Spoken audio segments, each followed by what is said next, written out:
విద్యాసాగర్ గారు జాయిన్ అయ్యారు, తెలుగుదేశం పార్టీ అధికార ప్రతినిధి, సీనియర్ నాయకులు, అలాగే ఎన్డీఏ ప్రభుత్వంలో భాగస్వామిగా ఉన్న నాయకులు. సో విద్యాసాగర్ గారు, మీ అబ్జర్వేషన్స్ ఏంటి ఇప్పుడు వస్తున్న ఢిల్లీ రిజల్ట్స్ మీద? ఇవాళ ఆప్ ఏదైతే తమకి పాలసీ పెరాలసిస్ తీసుకొచ్చే విధంగా బీజేపీ వరుసగా విధానాలను తీసుకొచ్చి పనిచేయనివ్వకుండా చేసి తద్వారా నెగిటివిటీ క్రియేట్ చేసి, సరే సహజంగా ఉండే యాంటీ ఇన్కంబెన్సీ కూడా కొంత దానికి కలిసి వచ్చింది అని చెప్పి కాంగ్రెస్ పార్టీని కూడా ఒక దోషిగానే చెప్తున్నారు విజయ్ గారు ఈ రిజల్ట్కి. ఒకటి ఋషి గారు, ఇక్కడ ఆమ్ ఆద్మీ పార్టీ ఈ రోజు ఈ మాట మాట్లాడితే అది కుదరదు. వాళ్ళు 10 సంవత్సరాల ప్రభుత్వాన్ని పరిపాలించిన తర్వాత వాళ్ళు తీసుకొచ్చిన పాలసీలు కరెక్ట్ గా ఉంటే 3సారి కూడా వచ్చేవాళ్ళు. అట్లా కాకుండా వాళ్ళ మీద ఏదో బుల్డోజ్ చేస్తున్నారంటే ఎలక్షన్స్ ఇప్పుడు బుల్డోజ్ చేస్తారు. మరి పాలిటిక్స్ అంటే బుల్డోజ్ చేయకుండా ఏమైనా సాష్టాంగ నమస్కారం పెట్టి నీకు ఏమైనా పదవి ఇస్తారా? అట్లా ఇవ్వడం అయితే రాజకీయాలు ఎందుకు అవుతాయి?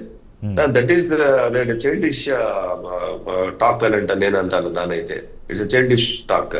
నేనేమంటానంటే అక్కడ Aam Aadmi party is a main opposition party to BJP. 10 సంవత్సరాలు రూల్ చేసిన తర్వాత కాంగ్రెస్ విమర్శించడానికి ఎక్కడ ఉంటుంది? Is it parliament election?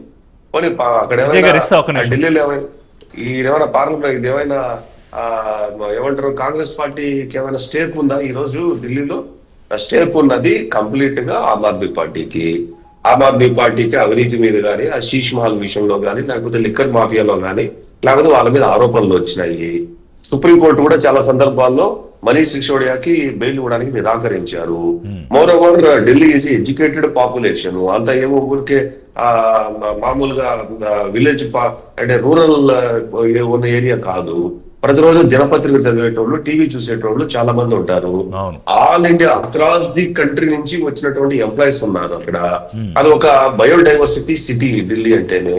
ఆ డైవర్సిటీలో నువ్వు ఆ నేషనాలిటీ గురించి మీద ఎక్కువ ఫోకస్ ఉంటుంది తప్ప మీరు ఎంతసేపు అయినా ఇంకొకళ్ళ వర్గాలని సంతృప్తి పరిచే విధంగా, కొన్ని వర్గాలకు మాత్రమే పెద్దపీట వేసే విధంగా, ఇందాక నేను ఇంగ్లీష్ ఛానల్స్ అంతా చూస్తూ వస్తున్నాను.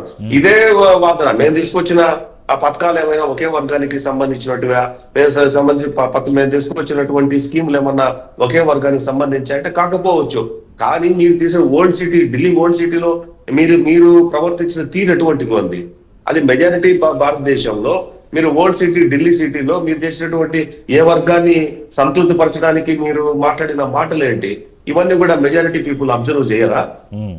ఆ బయోడైవర్సిటీ ఉన్నటువంటి సిటీలో అంటే ఒకవేళ మీరు అంటున్నట్టుగా విద్యాసాగర్ గారు, ఇప్పుడు ఈ మైనారిటీకి సంబంధించి కీలకంగా ప్రో యాక్టివిటీ చేసినా కూడా ఇవాళ పూర్తిగా ఆ ఓటు కూడా ఆప్తో ఉందా అనేది ఇంకా మనకి రావాలి, ఇంకా పూర్తిగా డీటెయిల్స్ వస్తాయి.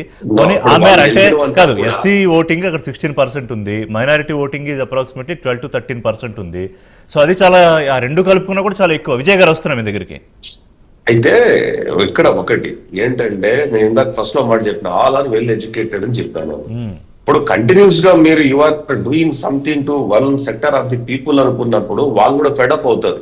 They are also part of the parcel in the country అయినప్పుడు మెజారిటీ పీపుల్ దేశంలో ఉన్నటువంటి వాళ్ళ తరఫున మీరు మెజారిటీ ఒపీనియన్ గౌరవించుకుంటా always you are treating minorities as a special category అనుకుంటే it is meaningless.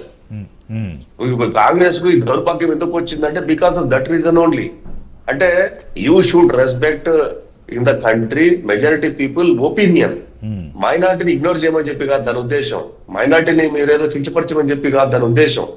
Majority people ఉద్దేశాలను గౌరవపరుస్తూ, majority people ఉద్దేశాలను గౌరవపరుస్తూ మైనారిటీలను మీరు వాళ్ళకి కావాల్సినటువంటి నోటెడ్ పాయింట్ ఏంటంటే మెజారిటీ ఢిల్లీ ప్రజల ఉద్దేశాలని పరిగణలోకి తీసుకోకుండా